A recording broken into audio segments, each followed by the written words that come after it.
वासंबे जिल्हा परिषद गट आणि पंचायत समिती रीस आणि वासंबे गणाच्या प्रचाराचा नारळ मुंबई पुणे राष्ट्रीय महामार्ग क्रमांक 4 वर असलेल्या दांडपाटा येथील प्रसिद्ध तीर्थक्षेत्र आई टाकादेवी येथे दर्शन घेऊन वाढवण्यात आला। यावेळी महायुतीतील दिग्गज नेते मोठ्या संख्येने उपस्थित होते। प्रचाराचा शुभारंभ जिल्हा उपाध्यक्ष सुधीर ठोंबरे, कृष्णा ठाकूर पनवेल, तालुका मंडळ अधिकारी प्रवीण मोरे, आरपीआय तालुका अध्यक्ष महेंद्र धनगावकर, शिवसेनेच्या वैजयंती ठाकूर यांच्या प्रमुख उपस्थितीत करण्यात आला। वासंबे जिल्हा परिषद गटातून नेहा पारंगे, रीस गणातून कृष्णा पारंगे आणि वासंबे गणातून अर्चना जाधव हे तिन्ही भारतीय जनता पक्षाचे अधिकृत आणि महायुतीचे उमेदवार आहेत। श्री क्षेत्र टाकादेवी येथे प्रचाराचा शुभारंभ झाल्यावर ग्रुप ग्रामपंचायत लोधिवली हद्दीतील ओवायसी कॉलनी 1 आणि 2, नढाळ, वरसे, बोरगाव, लोधिवली आदिवासी वाड्या येथील मतदारांच्या भेटी घेऊन त्यांना प्रचार पत्रक देण्यात आली। अनेक कार्यकर्त्यांनी भारतीय जनता पक्षात यावेळेस प्रवेश केला। यावेळी पनवेल आणि उरण येथूनही पदाधिकारी आणि कार्यकर्ते उपस्थित होते। पारंगे 32-30 या पंचायत समिती वार्डातून निवडणूक लढवत आहे। भारतीय जनता पक्ष आणि शिवसेना शिंदे गट आणि आरपीआय आठवले गट या महायुतीच्या माध्यमातून मी निवडणूक लढवत आहे। या नवे तर या रायगड जिल्ह्याचे लोक श्री रामशेठ ठाकूर साहेब यांच्या आशीर्वादाने या जिल्ह्यातील मातब्बर आमदार मान्य श्री महेश पालती साहेब आणि प्रसन्नदादा ठाकूर साहेब आणि महेंद्र शेठ थोरवे साहेब यांच्या एकत्रित आगमनाने आम्ही अर्ज दाखल केलेला आहे। काल आमचं अर्ज वैध ठरवून आम्ही आज प्रचाराला शुभारंभ केलेला आहे।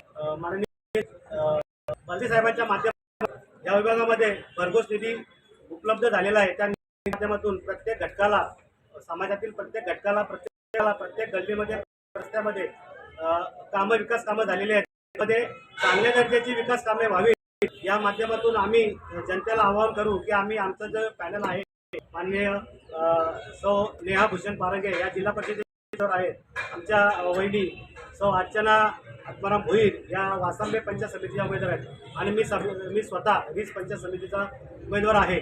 मी पूर्वी माजी सरपंचच्या काळात आम्ही अनेक विकास कामे केलेली आहेत, ते आपल्या नजरेत सुद्धा असतील। भविष्यामध्ये त्या रोजगार, प्रदूषण, पाणी, गटर आणि विविध विकास कामं आणि मगाशी सांगितल्याप्रमाणे या विभागामध्ये एक चांगलं सुशोभित वारकरी भवन व्हावं, त्याच्याबरोबर एक शौचालय चांगल्या पद्धतीने ते दानपाट्यावर उपस्थित असावं हे केलेलं आहे। तरी पण ते काही कारणास्तव थोडंसं अडगळी झालेलं आहे, ते चांगल्या पद्धतीचं हवं। टाकीदेवीचं इथे हे मंदिर आहे, हे इथे सुशोभीकरणाचं सुद्धा काम आमचा मानस आहे। आपल्या विभागामध्ये चांगलं सुसज्ज हॉस्पिटल व्हावं, चांगल्या दर्जाचं क्रीडांगण व्हावं आणि प्रदूषणाचा मुद्दा आपल्या विभागामध्ये हा जटिल प्रश्न झालेला आहे। त्या प्रश्नाच्या माध्यमातून आम्ही साहेबांशी केलेले आहे। प्रदूषणाच्या माध्यमातून आम्ही घनकचरा व्यवस्थापनाचा जो मुद्दा जो आहे तो आम्ही मार्गी नेणार। काही वर्षातच, या येत्या वर्षातच आम्ही जे घोषणा देऊ किंवा आम्ही वचननामा देऊ, त्या वचननाम्याचा पूर्तता माननीय आमदार साहेबांच्या माध्यमातून झालेला असेल। मी आता इथे जमलेल्या सर्व माझ्या मतदारांना, माझ्या भगिनींना विनंती करतो की तुम्ही पाठीशी असेच शेवटपर्यंत राहा।